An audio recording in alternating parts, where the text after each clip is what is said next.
کیا جاتا ہے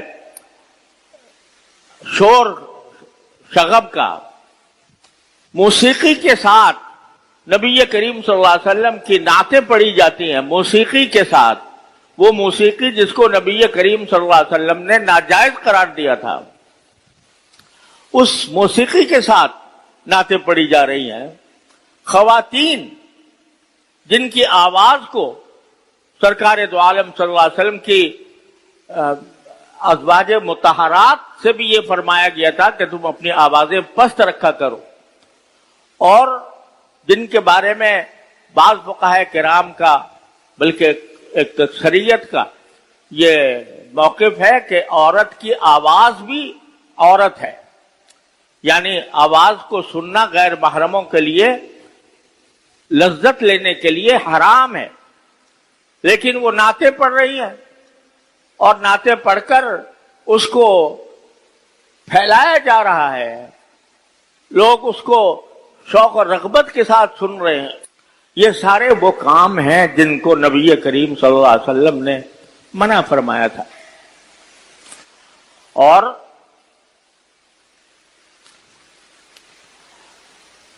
اس سارے ہنگامے میں یہ سوچنے والا کوئی ہے کہ نہیں کہ سرکار دو عالم صلی اللہ علیہ وسلم کی کچھ تعلیمات تھیں، آپ کی کچھ سنتیں تھیں، اور آپ اس دنیا میں اس کام کے لیے نہیں آئے تھے کہ آپ کے نام پر میلے لگائے جائیں۔ آپ نے یہ فرمایا تھا کہ لا تتخذوا قبری عیدا، کہ میری قبر کو بھی عید نہ بنانا، میلہ نہ بنانا کہ وہاں پر میلہ لگاؤ۔ میلوں کو آپ نے منع فرمایا تھا، لیکن آپ کا جو اصل مقصد تھا وہ دنیا کو، انسانیت کو ایک صحیح اور اللہ تعالیٰ کے رضا کے مطابق زندگی گزارنے کی دعوت تھی۔ وہ دعوت کہاں گئی؟ وہ ان میلوں ٹھولوں میں کہاں گم ہو گئی؟ کتنے لوگ ہیں جو اس ربیع الاول کے مہینے میں یہ سوچتے ہوں کہ بھئی ربیع الاول کا مہینہ تو آیا ہے، لیکن جس ذات کی ولادت کی بنا پر ہم خوشیاں منا رہے ہیں، اس ذات کی تعلیمات میں سے کون سی تعلیم ایسی ہے جس پر عمل کر رہے، کون سی پر عمل نہیں کر رہے؟ اور اگر نہیں کر رہے تو کم از کم اس مہینے کے اندر یہ جائزہ لے کر اپنی اصلاح کی فکر کر لیں۔ سرکار دو عالم صلی اللہ علیہ وسلم کو اللہ تبارک و تعالی نے اگر آپ کو اپنی تعریف مطلوب ہوتی اور آپ اپنا اقتدار چاہتے ہوتے تو آپ کو تو یہ پیشکش کی گئی تھی عرب کے قریش کی طرف سے، اور یہ کہا گیا تھا کہ اگر آپ دولت چاہتے ہیں تو ہم ساری دولت آپ کے قدموں میں ڈھیر کرنے کو تیار ہیں، اگر آپ کو اقتدار چاہیے تو ہم اپنا سردار آپ کو بنانے کو تیار ہیں، اگر آپ کو حسن و جمال چاہیے تو ہم عرب کا منتخب حسن و جمال آپ کی خدمت میں پیش کرنے کو تیار ہیں۔ لیکن آپ یہ دعوت چھوڑ دیجیے جو دعوت آپ لے کر آئے۔ سرکار دو عالم صلی اللہ علیہ وسلم نے جواب میں فرمایا کہ اگر تم میرے ایک ہاتھ میں آفتاب اور ایک ہاتھ میں چاند رکھ دو تب بھی میں اپنی اس دعوت کو چھوڑنے والا نہیں ہوں۔ آپ اس لیے نہیں آئے تھے کہ آپ کے قصیدے پڑھے جائیں، آپ اس لیے نہیں آئے تھے کہ آپ دنیا سے اپنی تعریف کرائیں، آپ اس لیے تشریف لائے تھے کہ دنیا کو غلط عقیدوں سے نجات دلائیں، آپ اس لیے تشریف لائے تھے کہ دنیا کو غلط طرز عمل سے نجات دلائیں، آپ ایسی سنت پیش کریں، ایسا طریقہ پیش کریں جو دین اور دنیا کی بھلائیوں کا ضامن ہو۔ اللہ تبارک و تعالی نے فرمایا تھا لَقَدْ كَانَ لَكُمْ فِي رَسُولِ اللَّهِ أُسْوَةٌ حَسَنَةٌ، لوگوں اللہ کے رسول کی زندگی میں تمہارے لیے ایک بہترین نمونہ ہم نے بھیجا ہے۔ یہ بہترین نمونہ کس کے لیے ہے؟ لمن یرجو اللہ والیوم الآخر، جو اللہ سے جا ملنے کا عقیدہ رکھتا ہو کہ مجھے ایک دن اللہ کے سامنے جا کر پیش ہونا ہے، اور یوم آخرت پر یقین رکھتا ہو کہ آخرت کے دن میں مجھے اللہ تعالیٰ کے سامنے پیش ہو کر اپنے ہر قول و فعل کا جواب دینا ہے۔ یہ نمونہ ہم نے اس لیے نہیں پیش کیا کہ صرف ان کی تعریف پر تم اکتفا کر لو، ان کے شان میں قصیدے پڑھ لو، بلکہ اس لیے بھیجا تاکہ اس نمونے کو دیکھو اور اس کی ایک ایک ادا کو اپنانے کی کوشش کرو، جس کا نام ہے اتباع سنت۔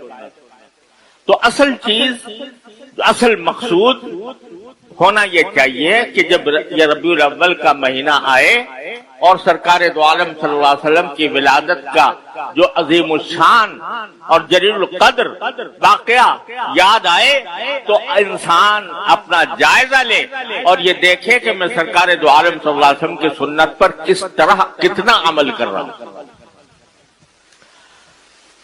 سرکار دو عالم صلی اللہ علیہ وسلم کی سنتوں کو اتباع کے لیے اللہ نے حکم دیا ہے۔ قل ان کنتم تحبون اللہ فاتبعونی، اللہ تعالیٰ نے حضور اقدس صلی اللہ علیہ وسلم سے فرمایا کہ اگر تم اللہ سے محبت رکھتے ہو واقعتاً تو اس محبت کا تقاضا یہ ہے کہ فاتبعونی، میری پیروی کرو، میری اتباع کرو۔ یحببکم اللہ، اس اتباع کے نتیجے میں اللہ تعالیٰ تم سے محبت کرے گا۔ تم کیا محبت کرو گے اللہ سے؟ لیکن تمہاری محبت کا مظاہرہ اس طرح ہونا چاہیے کہ تم میرے اس شاہکار اعظم سرور دو عالم صلی اللہ علیہ وسلم کو دیکھ کر، آپ کی ادائیں دیکھ کر، آپ کے طریقے دیکھ کر اپنی زندگی کے اندر ان کو اپناؤ گے، تمہیں اللہ محبت تم سے اللہ محبت کرے گا۔ بزرگوں نے یہ فرمایا کہ سرکار دو عالم صلی اللہ علیہ وسلم کی سیدھی سنتیں ہیں، جب کوئی بندہ کسی سنت پر عمل کرتا ہے، جس لمحے عمل کر رہا ہوتا ہے اس لمحے وہ اللہ کا محبوب بن جاتا ہے، چاہے وہ چھوٹی سنت ہو یا بڑی سنت۔ ساری سنتیں حقیقت میں بڑی۔ تو ایک آدمی جائزہ لے کہ کس طرح میں اپنی زندگی کو سرکار دو عالم صلی اللہ علیہ وسلم کی سنت کے مطابق بناؤں۔ بعض سنتیں ایسی ہیں جن پر عمل کرنے میں کوئی ادنا دشواری نہیں، صرف خیال کی اور دھیان کی بات ہے۔ مثال کے طور پر مسجد میں جب داخل ہو تو سنت یہ ہے کہ دائیں پاؤں پہلے داخل کرو، اور جب نکلو تو بائیں پاؤں پہلے باہر نکالو۔ یہ ایک سنت ہے رسول کریم صلی اللہ علیہ وسلم۔ آپ خود بھی اس پر عمل فرماتے تھے، دوسروں کو بھی فرماتے تھے۔ اب اس پر عمل کرنے میں کیا دشواری ہے؟ صرف دھیان کی بات۔ بیت الخلاء میں جاتے ہوئے سنت یہ ہے کہ بائیں پاؤں پہلے داخل کرے اور نکلتے وقت دائیں پاؤں پہلے باہر نکالے۔ کیا دشواری ہے؟ لیکن جب تم یہ کام نبی کریم صلی اللہ علیہ وسلم کی اتباع کی نیت سے کرو گے، آپ کی سنت کی پیروی کی نیت سے کرو گے، جس لمحے یہ کام کر رہے ہو اس لمحے میں محبوب ہوگے تم اللہ تبارک و تعالی۔ یحببکم اللہ۔